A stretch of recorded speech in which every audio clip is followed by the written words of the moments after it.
Welcome to the Deep Dive. Today, we're tackling a subject that's genuinely painful, but incredibly important. This severe, often hidden mental health crisis affecting high-achieving students. Yes, we're looking at this really dangerous paradox where you see immense academic success, but underneath there's often severe psychological distress. So we've pulled together quite a range of sources for this. What are we working with? We have news reports focusing on a specific, quite tragic case. We're combining that with academic research looking specifically at parental pressure, career choices, and also clinical data on just how common stress is among, say, medical students. Okay.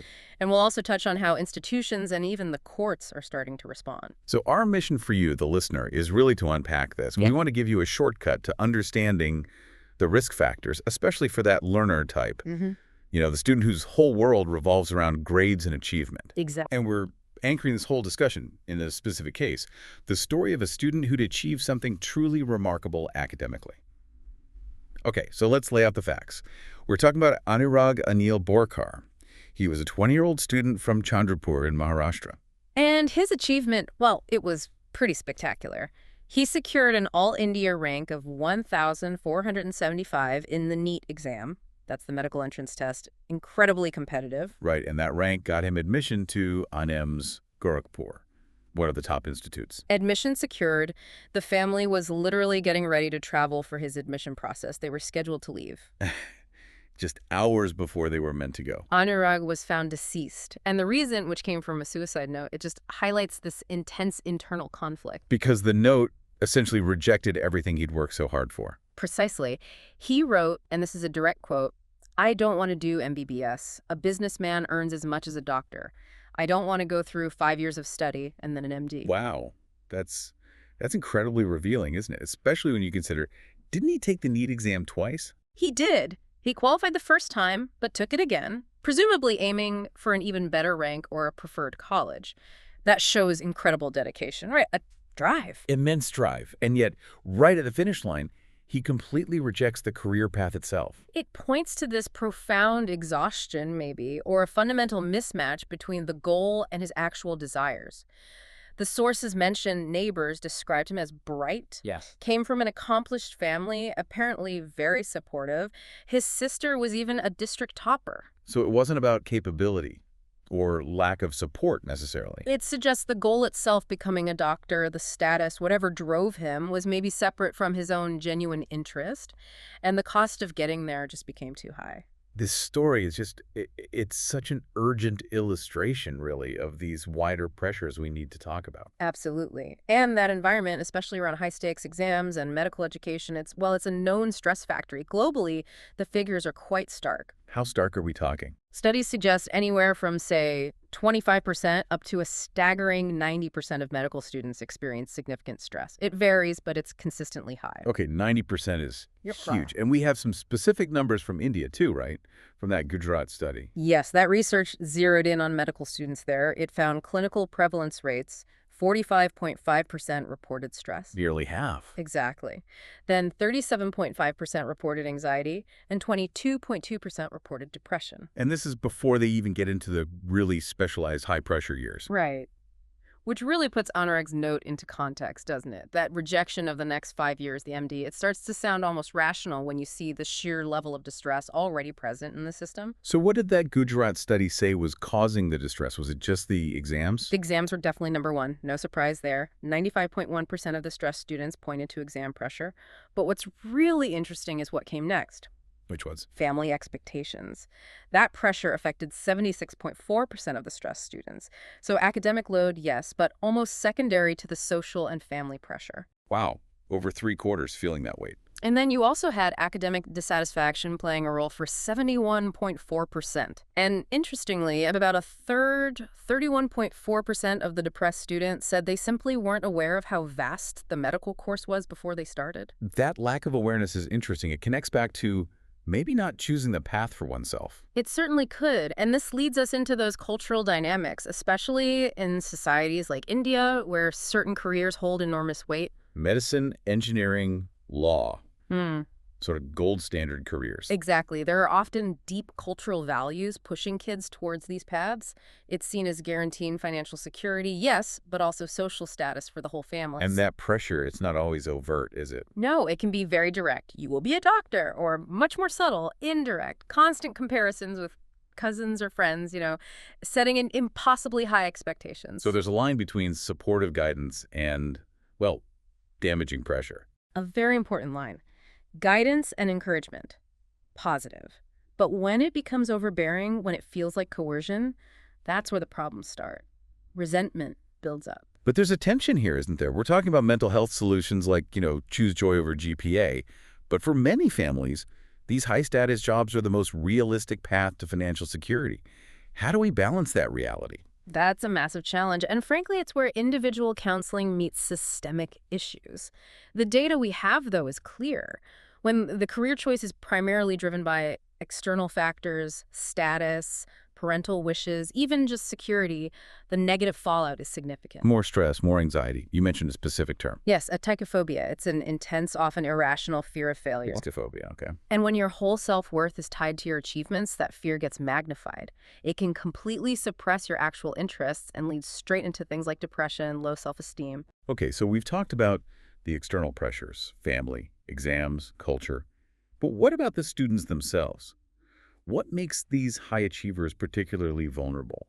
We know suicide is tragically the second leading cause of death for young people aged 10 to 34. Right, and that high performance, that drive, it can actually mask some serious underlying risk factors. It's almost like the traits that make them succeed academically can also make them vulnerable. How so? Let's take Anurag's drive taking that exam twice. That speaks to perfectionism. Research suggests about 20% of gifted students struggle with this to a damaging degree. Damaging how? They tend to tie their self-worth completely to their performance. Failure isn't just disappointing. It feels like it means losing love or acceptance. They believe they're valued for their grades, not just as people. That fear must be immense. And that probably leads to the next point, overcommitment. Exactly. Because they're terrified of disappointing others, they often find it impossible to say no. They take on more and more, piling on activities, responsibilities. Which just ramps up the stress and anxiety. To toxic levels, often. And this can be coupled with something called sensory excitability.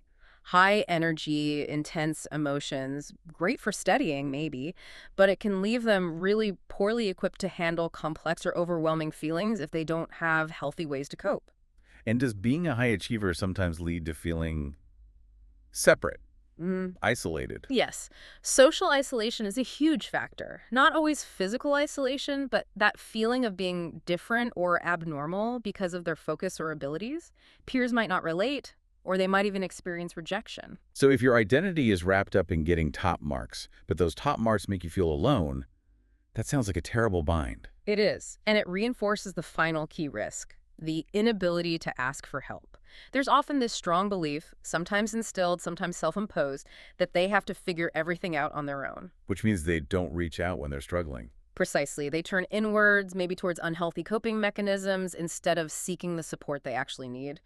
This is critical for parents, teachers, anyone around these students. Threats or signs of distress have to be taken seriously, regardless of how well the student seems to be doing on the surface. What specific warning signs should people look out for? Definitely look for sudden changes in behavior. A typically high-performing student who suddenly starts doing poorly, maybe stops caring about hygiene, loses interest in hobbies or activities they used to love. Okay, changes in behavior. What else? Withdrawal is a big one. Pulling away from friends, family, maybe spending excessive time alone in their room. And listen for verbal cues, expressions of worthlessness. Like what? Things like, I can't do anything right, or I'm useless, or even I don't matter, and perhaps the most alarming sign. Yes. Giving away prized possessions, things they value, sometimes combined with comments suggesting they won't need them anymore. That's a very serious red flag. Okay, so knowing the risks, what can actually be done? Mental health advocates, like the Kim Foundation referenced in our sources, offer some really practical strategies, especially for parents. Like what? Less pressure? Partly, yes, but also managing the load. They suggest tackling that overcommitment first. One idea is the rule of 3. Rule of 3. Limit extracurricular activities to maybe 3 main ones. And crucially, encourage choices based on genuine enjoyment and stress relief, not just what looks good on a college application. That distinction is key, isn't it?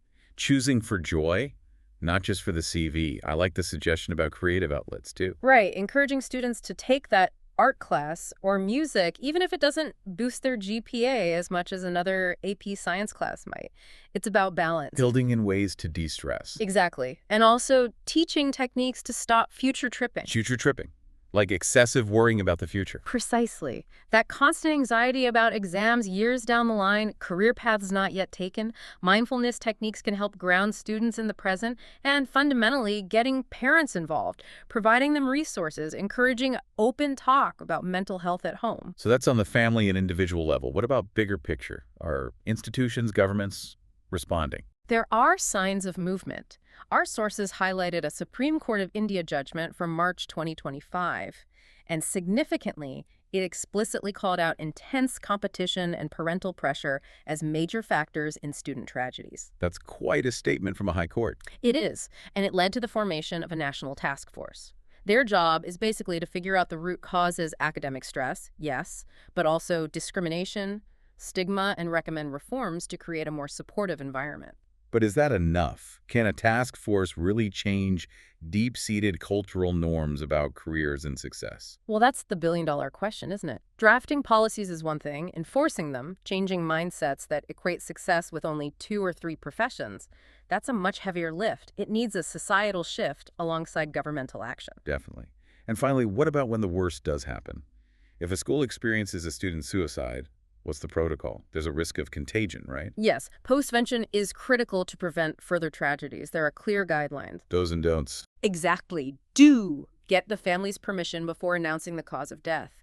Use a clear written statement to disseminate facts. Coordinate with mobile crisis teams to support the students and staff. Okay, makes sense. And the don'ts. Don't give false information or speculate. Critically, don't discuss the specific method used. And very importantly, don't oversimplify the suicide, for instance, by calling it an understandable reaction to stress. That can inadvertently normalize it. Right, that could be dangerous. And schools are generally advised not to hold funerals or large, potentially sensationalizing memorials on campus. The focus should be on grief support and preventing contagion. #tag outro. So when we pull all these threads together from our deep dive, what emerges is pretty clear. High performance, incredible potential. They offer absolutely no shield against psychological distress. Not at all. And when that path to success, like becoming a doctor, is driven only by external pressures, what parents want, what society expects, and it's totally disconnected from the student's actual interests, well, the cost can be devastating. So what does this all mean for you listening? Whether you're a parent, an educator, a student yourself, or just someone concerned about this issue. The sources really push us to look beyond the grades, beyond the achievements. Yeah. We have to get better at seeing the signs when a student is buckling under the weight of perfectionism or pursuing goals that aren't truly their own. And we need to question the systems that sometimes seem to value status above well-being and genuine self-discovery. Absolutely. Which brings us to our final thought. We started with that incredibly poignant line from Anurag's note, "A businessman earns as much as a doctor." It suggests, yes, a desire for financial security, but also this powerful rejection of the years of study, the specific path required for that doctor status. A rejection of the delayed gratification model, perhaps. Perhaps. So the question we want to leave you with is this. How much of our collective definition of a successful career is genuinely about things like status and long-term security versus values like immediate fulfillment, autonomy, and maybe, just maybe, a bit more joy along the way? Something to reflect on. Now, because a lot of our source material focused on India, we want to share the mental health resources listed there first. Please know that help is available. These are important numbers. Sneha Foundation, 044-2464-0050. Telemanas, 1441C. That one's available 247. iCall from the Tata Institute of Social Sciences, 022-255-21111. That's Monday to Saturday, 8 a.m. to 10 p.m. Vandrevala Foundation for Mental Health. You can call 0999996666-726. That's a 24-hour number. Connecting NGO, 1-800-209-4355 or 1-860-2662-345. And also 1-800-233-3330. And finally, a resource accessible more broadly, the 988 Suicide and Crisis Lifeline. You can call or text 988 or chat online at 988lifeline.org. Please reach out if you or someone you know needs support.